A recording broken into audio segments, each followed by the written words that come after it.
Hello and welcome in. Please do not leave your luggage unattended on the station.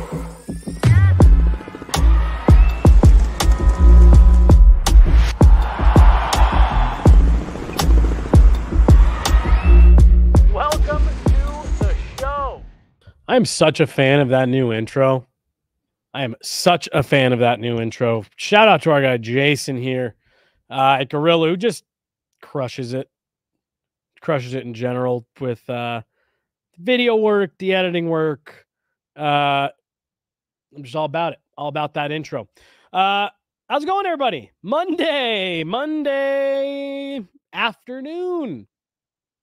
Doing this show at noon always messes me up on my greeting, because it's technically not afternoon yet.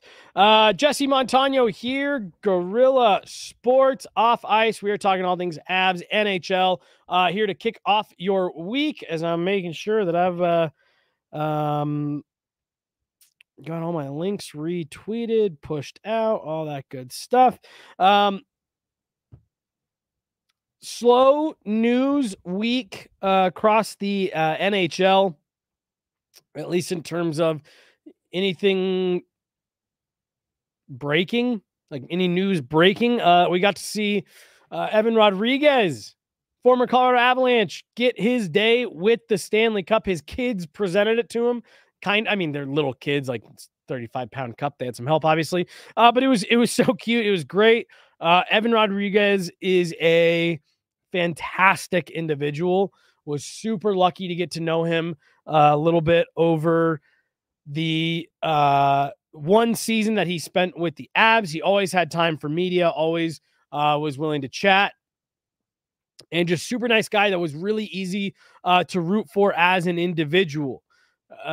Again, you hear us talk about it. I even talked about it last week relative to the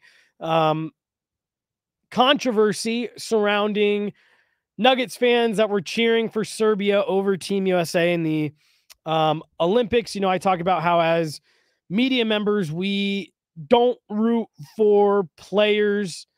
We don't root for teams. We root for storylines. And you find yourself kind of rooting for individuals to have success more so than any team or organization. And Evan Rodriguez was a guy super, super easy to root for. And just an incredibly nice human. When the Panthers were in town this last year, he and I were kind of crossing paths in the hallway, and he was with a group of people, but he and I kind of locked eyes, and he stopped, left his group of people to come over and say, hi, how are things going? And just get caught up. So it was actually really great. While the Cup finals were going on, Evan Rodriguez had the 1-2 goal game, and I was sitting at home watching the game, and my wife said, do you care who wins here? And I said, no, not really. I hope it's a good series. And I said, there's actually one guy, I said, I'd maybe like to see the Panthers win, because there's one guy on the team that we got to know, and it's blah, blah, blah, blah, blah.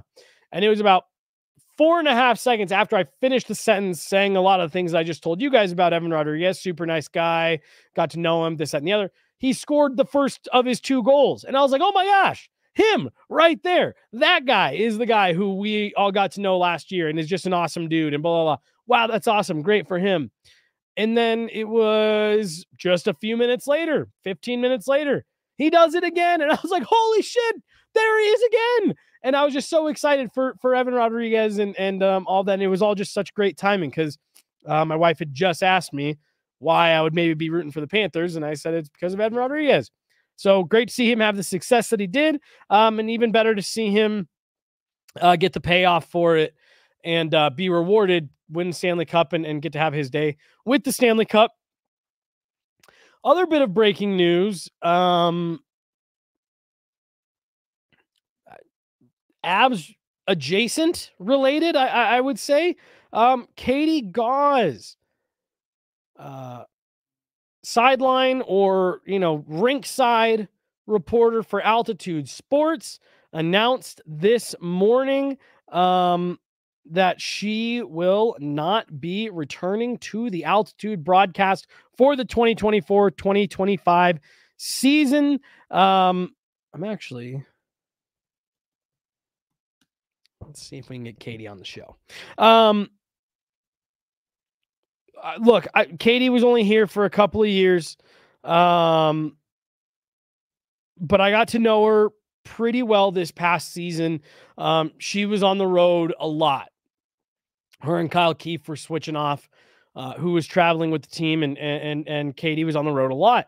And as you guys probably know, I was very lucky. We were at every game, Guerrilla Sports. We were at every game, home and away. I did 40 road games last season, so I was on the road with the team a lot, and got to know Katie pretty well.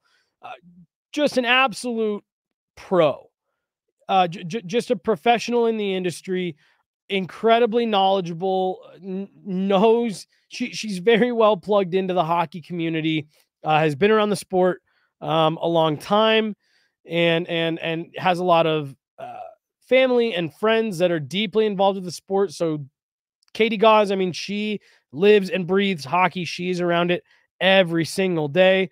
And it all, you can tell. It rubs off. It shines through. And I just wish her nothing but the best. I hope that she gets I hope whatever her next gig is, because she will be getting another one probably pretty quickly. I'm hoping that we get to bump into her this year on the road, or if she gets a gig where she's traveling a bit, we get to see her here at Ball Arena. I just hope that I get to work with Katie again, or see her again at the rink. So if you watched the broadcast over the last couple of years on Altitude, Katie is definitely someone that you've gotten to know, and Katie Gauze is a name that you're definitely aware of. So she was a part of Avs and the Avs community for the last couple of years, very heavily involved. And I've got all kinds of time for Katie Gauze. So big shout out to Katie for everything that she did over the last couple seasons with the Avs and with Altitude, and just getting to know her, and being someone who, it can be a weird dynamic sometimes when you're talking about the media and third-party media, because, the great folks over in Altitude, Kyle Keefe, Mark Rycroft, Connor McGahee, Mark Mosier, Katie Gauze, they are media, but they work for the team. They're on the home broadcast. They're a little bit more dialed in on that side of it.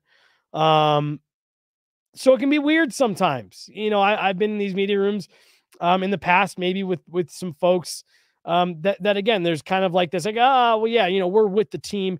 Never once got that from Katie, really any of the current Altitude folks that are part of that Avs broadcast. They're all fantastic individuals. And I'm very lucky to have gotten to know them as well as I have, being around the team and being on the road. And so it's great, super lucky to have gotten to work with them. And like I said, I just hope that Katie, we get to work with her again, because she's great. And we're going to try to get her on the show. I don't know if she's still in town here in Denver, or if she's made a move either, wherever she's going next, or back home, or whatever. But I'm going to try to get Katie on the show. We can chat a little bit more with her and just about her experience over the last couple of years. But that news did break this morning that Katie won't be back. So we'll be keeping our eyes peeled on what Altitude is going to do, who they're going to be looking to tap for that rinkside reporter. I know Rachel Richlinsky, who's done the in-arena hosting for the Avs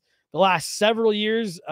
That's maybe sometimes a kind of a natural progression that we see Altitude take, where they take the person who is in arena and put them on the next to the glass and cut to them during the broadcast. So we'll keep an eye on that. But all the best to Katie. She's a great person. She posted kind of a long thing about it and talks directly to Avs fans, and so definitely go drop a note on Katie's post wishing her well. She's great. So big shout out to Katie and the folks over at Altitude. I'm looking forward to getting back around the rink just to start seeing familiar faces again. It's you guys hear us talk about it a lot, going back to the start of the season, back to the rink.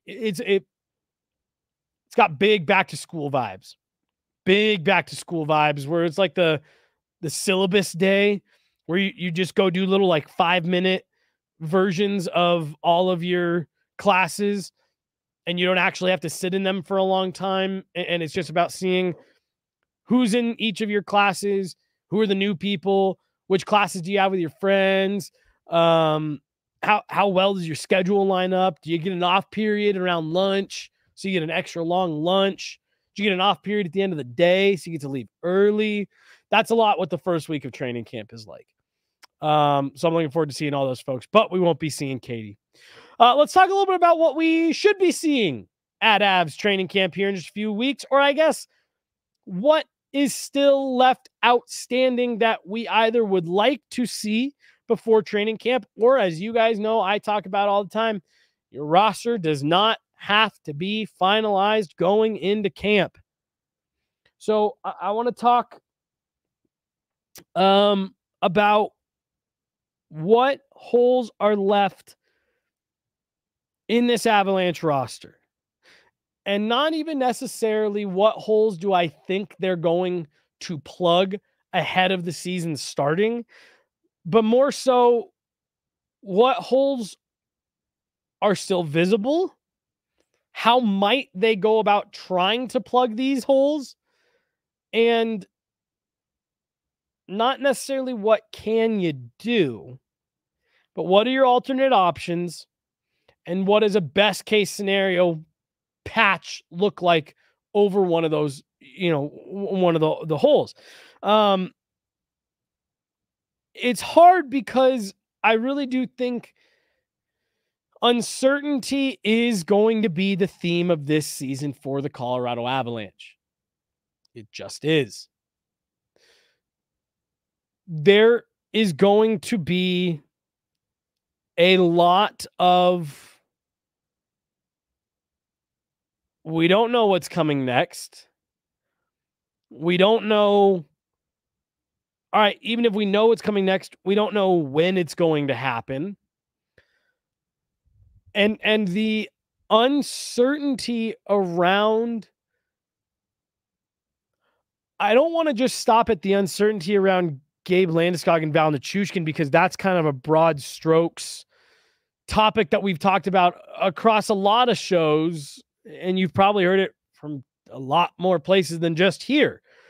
But more so the uncertainties that surrounds those players, in the sense that you have to account for them.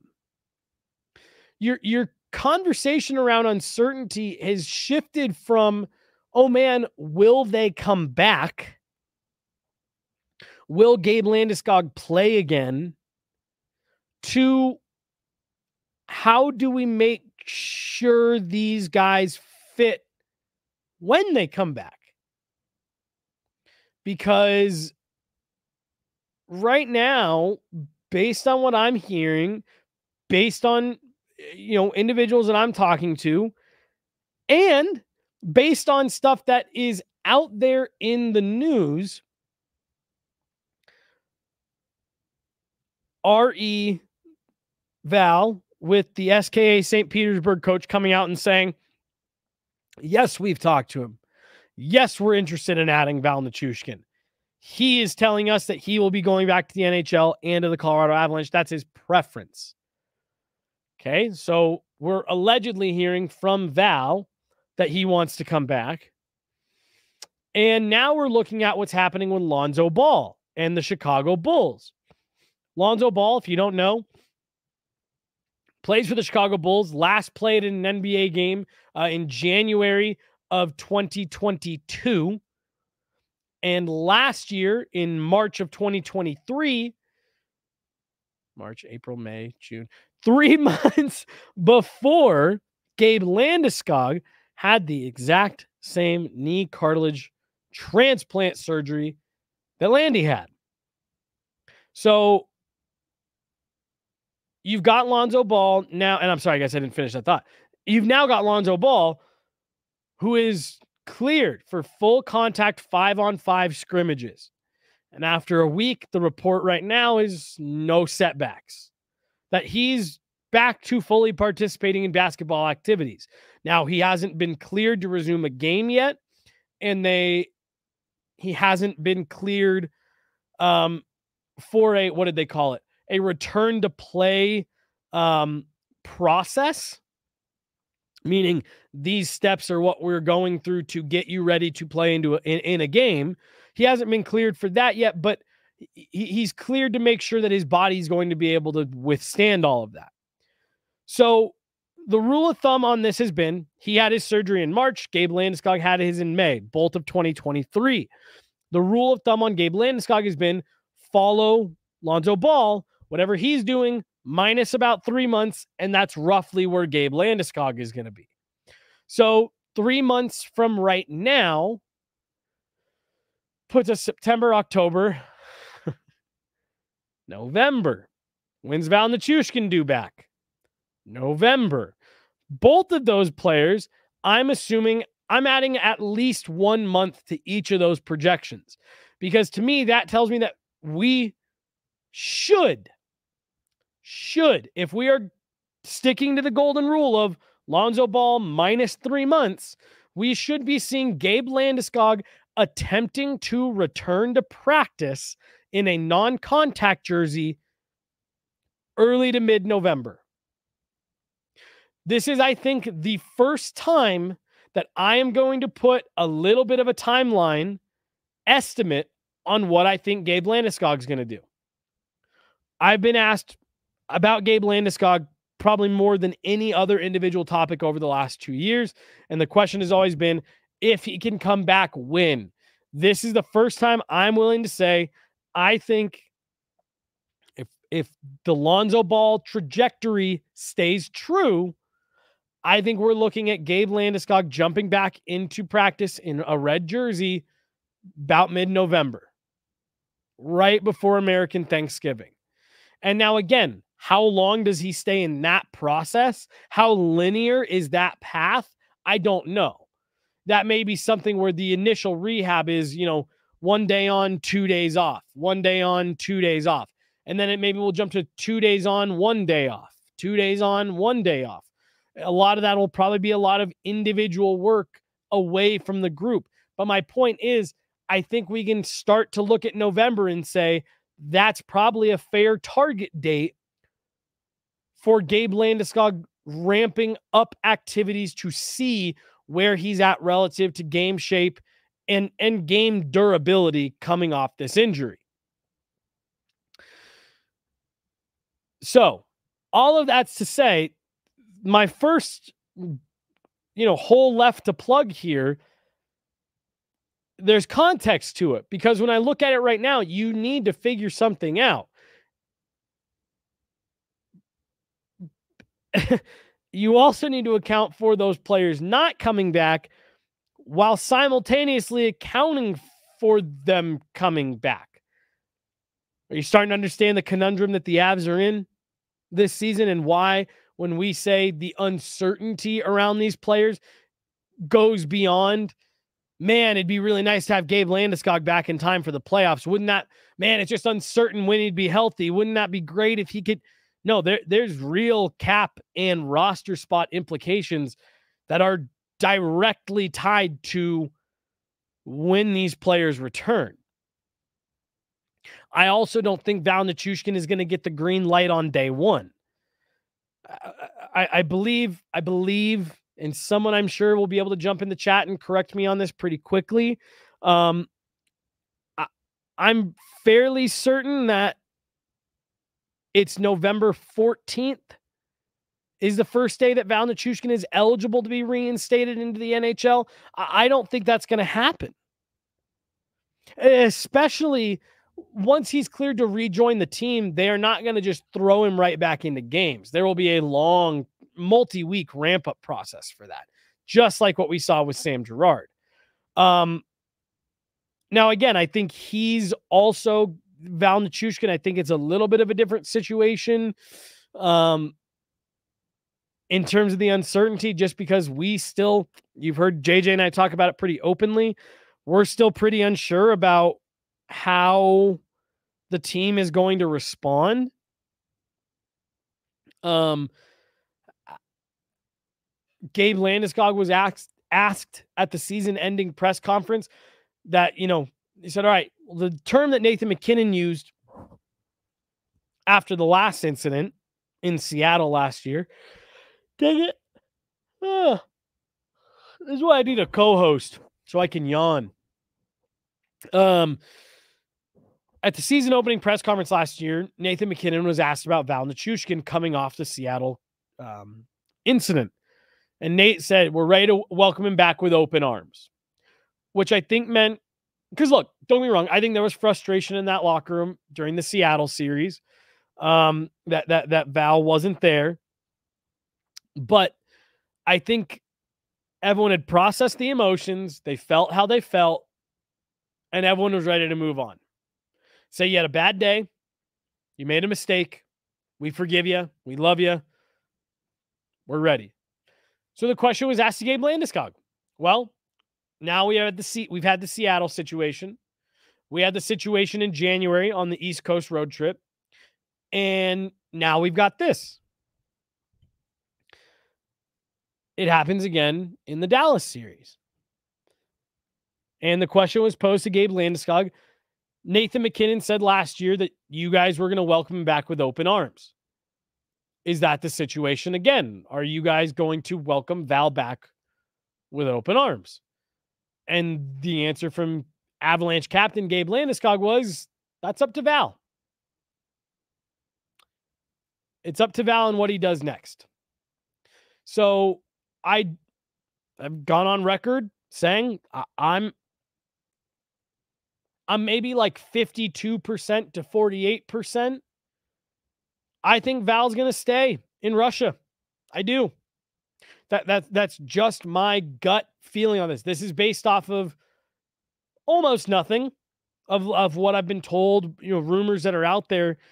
That's just when I step back and assess the situation, the way I know Val feels, the way I know that people close to Val feel, the way the organization feels. I just think when push comes to shove, he's going to stay. I think he's got options. I think he's got teams that are willing to throw rubles at him, that are willing to give him roster spaces, things like that. That's like I said, I'm putting that at maybe like 52% he stays in Russia to 48% he comes back and plays for the Avs. It's a slim, feeling, but I think he stays in Russia. So that was a lot of caveat to say this first bullet point of the Avs need 2 forwards. They need a top 6 and a bottom 6 forward still left on this roster. Now, your bottom 6 forward, I'm looking at a guy like Jean-Luc Foudy to internally fill that role, and a guy like Cal Ritchie, who I'm really at the point, especially knowing that the Avs still need 2 forwards, of almost. I'm going to write Cal Ritchie's name. I'm writing that on the NHL roster in pencil. Can be erased. It's not permanent. I think you are thin enough on impact forwards. That I think Cal Ritchie's a relatively safe bet. Where the season is going to start, I am totally fine if the Avs are, putting some Band-Aids over some of these issues. I'm fine if you want to go Ross Colton on your second line for the first 6 weeks of the season. Shit, put Logan O'Connor up there. I think you have plenty of guys that you can get by with on that second line wing, especially if you are being tactful in how you are supporting Casey Middlestat. I'm going to be really curious to talk to Jared Bednar once we get to camp. We saw, I think, positive things out of Mikko Rantanen and Casey Middlestat when they were teamed up together in the playoffs. to me, given that you are a little bit weaker up front, at least to start, I think going Arturi Lehkonen, Nathan McKinnon, Jonathan Drouin, then Casey Middlestat, Mikko Rantanen with a gap on your, on that other wall there. I think that makes sense because that's going to give you a little bit more flexibility in terms of who you can plug in there. It's going to be a talented enough line that if you wanted to plug in Ross Colton to be your below the goal line, banging bodies, getting to the front of the net, picking up rebounds guy on that second unit, he's going to be able to get away with that. Now, that's going to leave a point of emphasis in your bottom six, and that's where I think Cal Ritchie comes in and maybe centers that third line with Miles Wood and Logan O'Connor. A couple guys that are going to, from a work ethic standpoint, show Cal Ritchie the right way to do things at the NHL level, show him how to be effective away from the puck in the right way, while also being competent enough NHLers and forwards that they're going to be able to help Cal Ritchie get into situations where he can be the offensive threat we know he is. So you need two forwards with the way that this roster is currently constructed. Is that to start the season, two graduations? I don't know. Is that Cal Ritchie and Jean-Luc Foudy? Well, that makes the most sense to me. You've also got Parker Kelly, who was brought in on a multi-year deal that is probably being looked at in the bottom part of this lineup as a pretty safe bet, I would say, but I don't think anything's guaranteed. You're going to need a couple graduations up front. The roster or the cap space, it's just not there to bring anybody in that's going to be impactful unless you very rapidly get full season clarity on either Val Nichushkin or Gabe Landeskog, and that clarity is that they won't be back. As long as things stay uncertain around those two players, you can be pretty confident in that they are going to leave spots open for Gabe Landeskog and Val Nichushkin. And I want to repeat what I've said before of just so everyone knows, like that's a pretty good worst case scenario. You would be making two acquisitions that would far exceed what any other team could possibly do in season. No other team will be adding, even if you're getting 85% of Gabe Landeskog and close to 100% of Val Nichushkin. No one's going to be able to match that. My prediction for the season is that's how the Avs are. I don't think we're going to see now seeing what the Avs have done on the defensive side, which, I'm going to talk about here in just a second. I don't know if there's room for PTOs up front. I also don't know if there's room to, if you wanted to just straight up add anybody, forget a PTO. And I also don't think that anybody that's left out there now on August 12th is providing any of what you want or need for the roles that you need filled. A top six and a bottom six role. And the bottom six role, I think you need an impact player. Impact meaning I think Ross Colton is an impactful bottom six player. I think Logan O'Connor is an impactful bottom six player. I think Miles Wood is an impactful bottom six player. I thought Andrew Cogliano, that's a bottom six player that greatly impacted the game in multiple areas. That's what you need. There are a billion fourth line guys you can just plug in. With all due respect to Yoel Kiviranta, who is on this roster, that's a fourth line. That's a body. That's a fourth line body who can be effective at times, who's played in the NHL, who understands the speed, the pace, all of that. Showed well in the playoffs for you this past season. you just want someone out there who's a little bit more of a consistent threat, right? And that's why I like the idea of a Cal Ritchie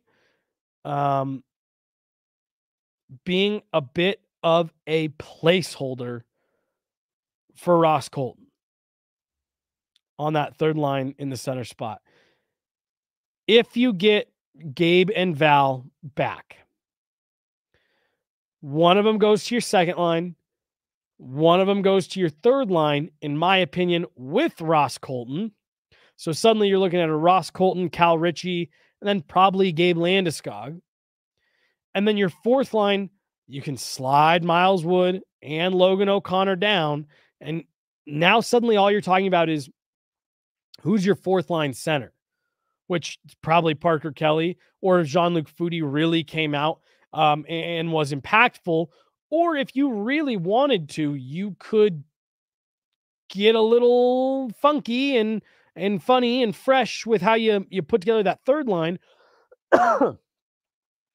And you go Landeskog with Ritchie, and then you leave that spot open, and then you run that third line that everybody just loved as your 3A, 3B, and suddenly you're an extremely deep team that is no doubt about it a Stanley Cup contender and probably a Stanley Cup favorite. So to me, that's how I think you embrace the fact that you've got, let's call it your middle six. You got 2 holes in your middle six. I think you embrace that and you do what you can to fill those spots internally. Use Cal Ritchie, use Jean-Luc Foudy, use Yoel Kiviranta, whatever. Oscar Olauson's another name that Chris McFarland had mentioned to us as a guy that they're looking at. Use those players, keep your flexibility, see what you can get out of them, while also making sure that if your best / worst case scenario plays out, you're okay. You are okay. Is that Evan? Is that Evan jumping in the chat? Oh my gosh! I don't even deserve this microphone. Why do I do this? I'm so bad at this. Evan's 100% right. Nikolai Kovalenko. This is a guy who I'm almost going to write his name in pen. I can't believe I've been talking about this whole time and I haven't even mentioned Kovalenko's name. Thank God Evan was here to keep me honest. So again, Jean-Luc Foudy, Oscar Olausen, Nikolai Kovalenko, Parker Kelly, Cal Ritchie. To me, those are your 5 guys to patchwork this together until you can get that clarity on what Gabe Landeskog, Val Nichushkin are doing. When are they coming back?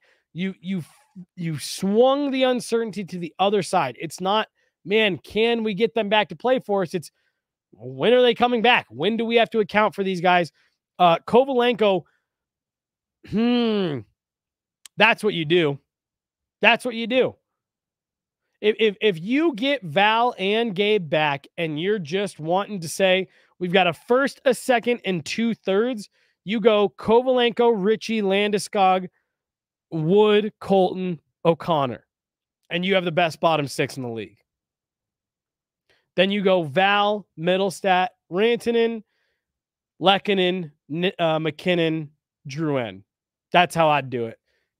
That's how I'd do it. So when you don't have Val there, maybe Kovalenko's even a guy, and I don't know if Evan's still listening, you can maybe say if trying to get him maybe in a second line role would be a bad idea. I know that's a little bit beyond what his ceiling is. But if you slide Ross Colton up, that's what you do. You move Ross Colton up to plug the hole in the second line. So you go Colton, Middlestat, Rantanen. Then you go, you're short of center though. Or no, Kovalenko can play center. Then you go Wood, Kovalenko, O'Connor. Then you use that fourth line to get some other opportunities for a guy like Foodie, Parker Kelly, Yoel Kiviranta. That's how you do it. Nikolai Kovalenko to the rescue. Good thing Evan was here. Thank God, saved us. So I think that's what you do. So you got two holes to plug on forward. I think you've got some internal options that you can use to plug those holes. Let's talk about the back end. And I know it's going to sound silly to say the Avs have holes to plug on the back end because of the glut of defensemen they've now got kind of vying for that bottom pairing in Calvin DeHaan, Eric Brandstrom, Oliver Shillington, and Sam Malinsky. However, I still look at that and say, yeah, but you need a couple guys to actually jump up and grab those spots. Keep in mind, yes, I just listed 4 guys for really like 1.5 spots. Calvin DeHaan probably gets the benefit of the doubt as a veteran, but he's got injury problems. He's got availability issues. And then both Brandstrom and Shillington, like, we all see the upside on him.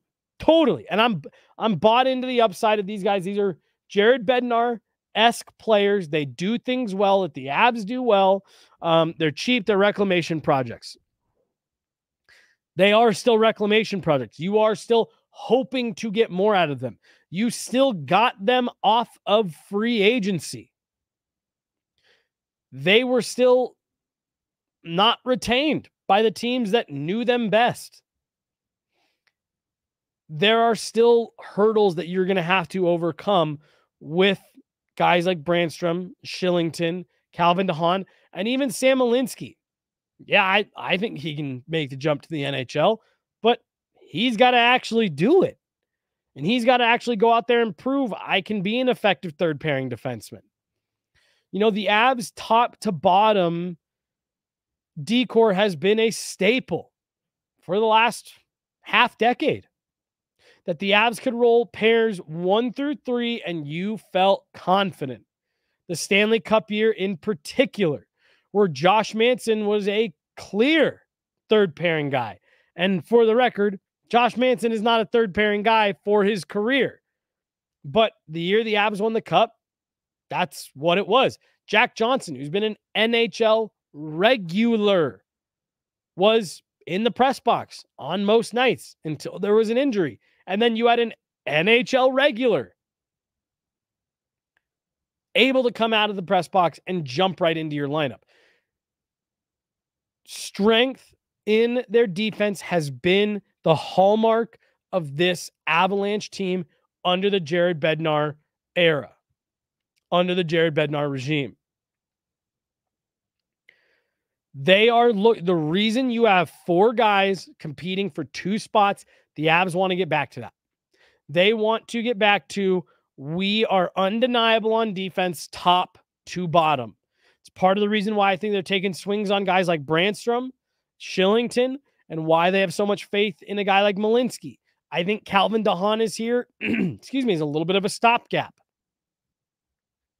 of these guys that we are hoping can take a step.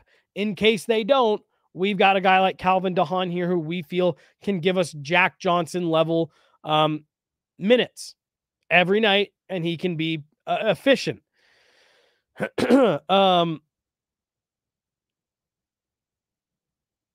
That's what the Avs are looking to build. So I actually have the third pair of this Avs roster right now as a whole.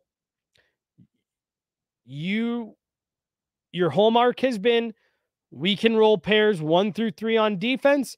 We've given ourselves a lot of opportunities to have that again this year. You've got to have that carved out. And the Avs showed last year with Tomas Tatar, Ryan Johansson. If something isn't working, they're not afraid to address it and address it quickly. Ryan Johansson, Tomas Tatar were considered pretty big acquisitions for the Avs last offseason. Neither of them finished the year with the team. So if we get, 2-3 months into the season and it's clear none of those guys are going to jump up and take that next step, well, you're riding with Calvin DeHaan. You're cycling the other guys in when you can. And then you're probably moving on. The Avs are probably making a move to get that spot fixed. So it's just because, again, What's the theme for the Avs this year? Uncertainty.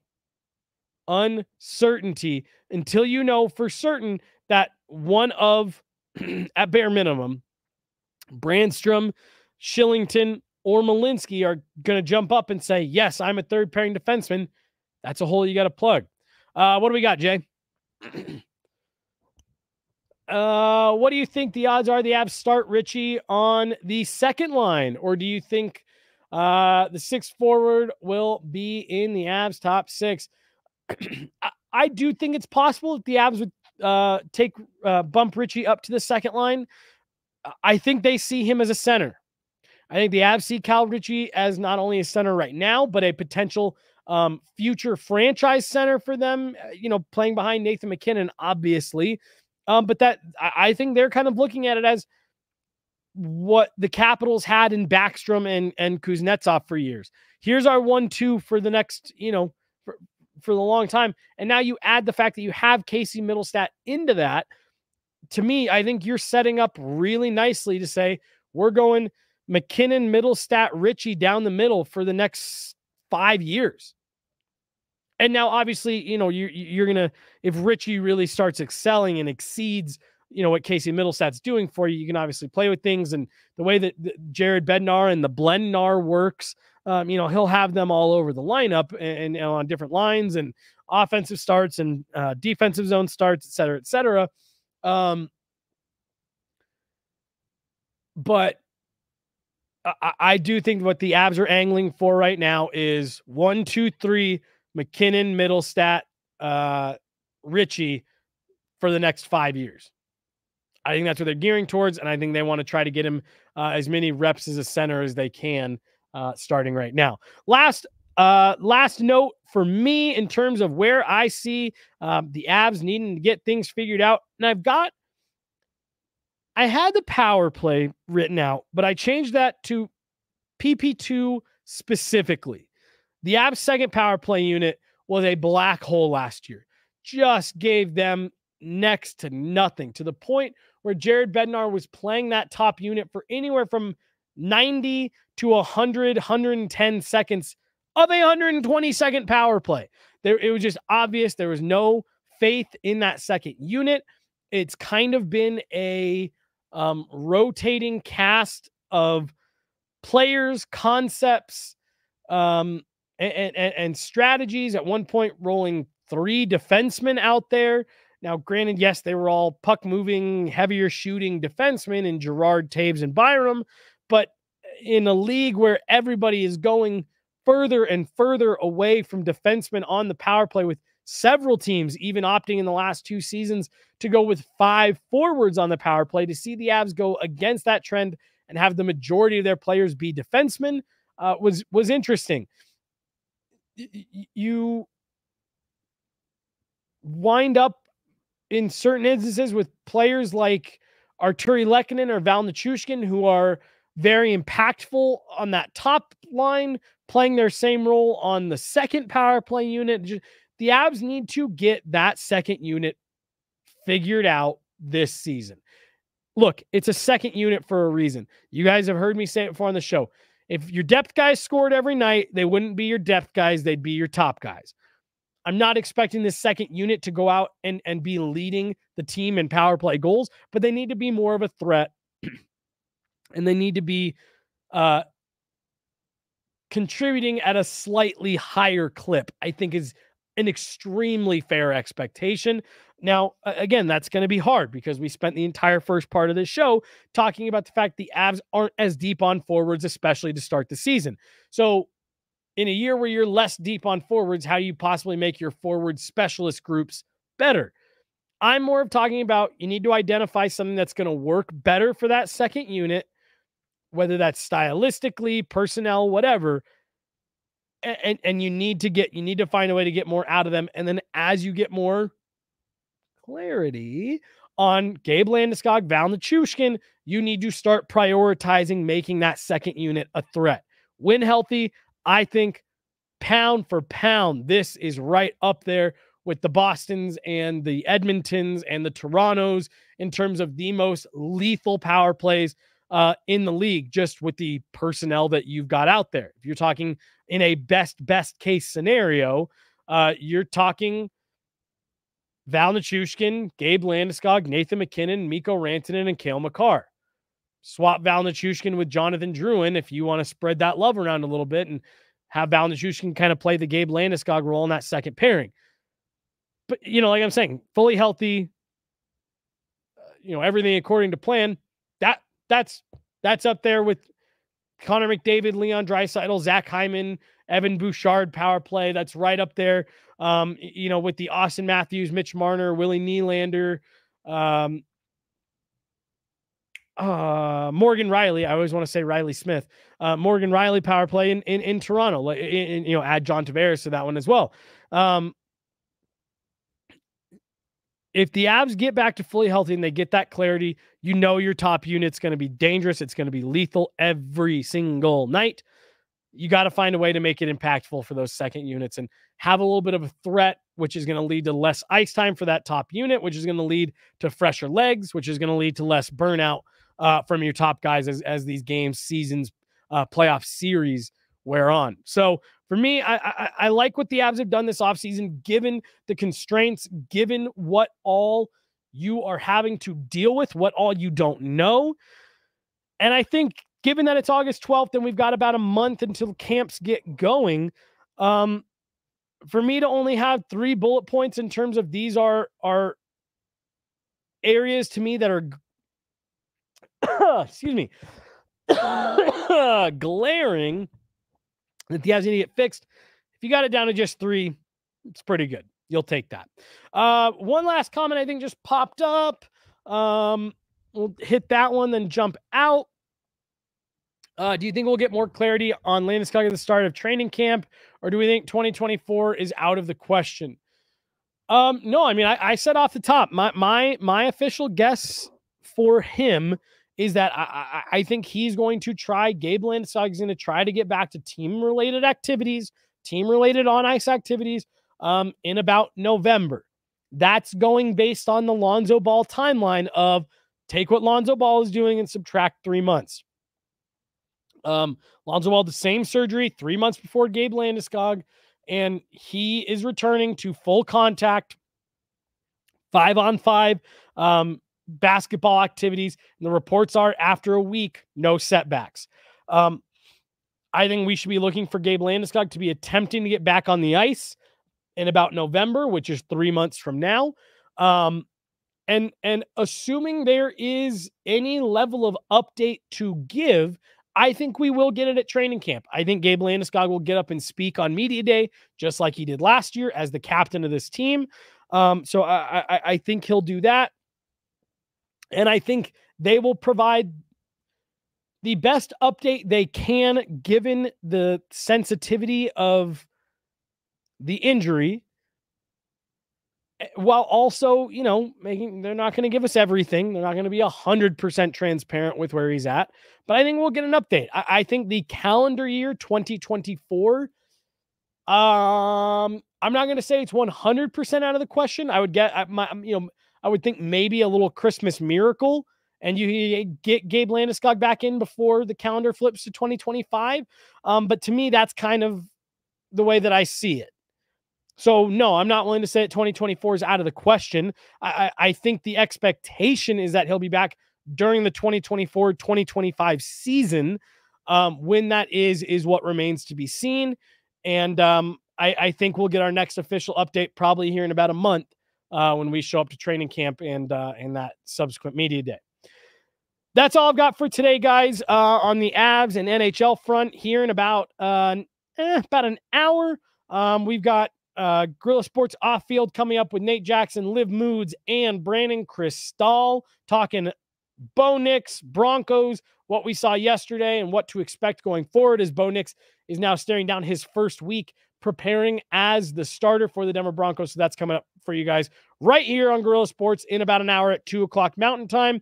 I'll be back with JJ tomorrow to talk more Avs, more NHL, some more broad strokes topics, get our hockey card pack opening on. And I think that about does it. Jay back there running the board. Let's see him. Where's he at? There he is. What a handsome son of a bitch. Hey, Fem Kabul again. Hey, what a finish in the Olympics for her. The women's 4x400 relay, she grabbed the baton. Netherlands was in fourth. And I told the people I was with, I was like, keep an eye on this girl. Keep an eye on her. No one was catching the U.S. in the women's 4x400. But I was like, I'll bet you she gets second. And she ended up second by like several lengths. So shout out to the Netherlands. Fem Kabul, my girl. All right. That's going to do it, guys. Like I said, Jay on the board, making sure that we can see and hear everything. What was that last one? Sorry. My optimistic view is Landy will be in a game before December. Woo! Woo! Woo! Woo! That's optimistic and hot. That's a spicy one. Jay running the board, making sure you guys can see and hear everything. Big shout out to him. Thanks to him. For Jay, I'm Jesse Montaño. Thanks so much, guys. We'll talk to you tomorrow. Have a great afternoon.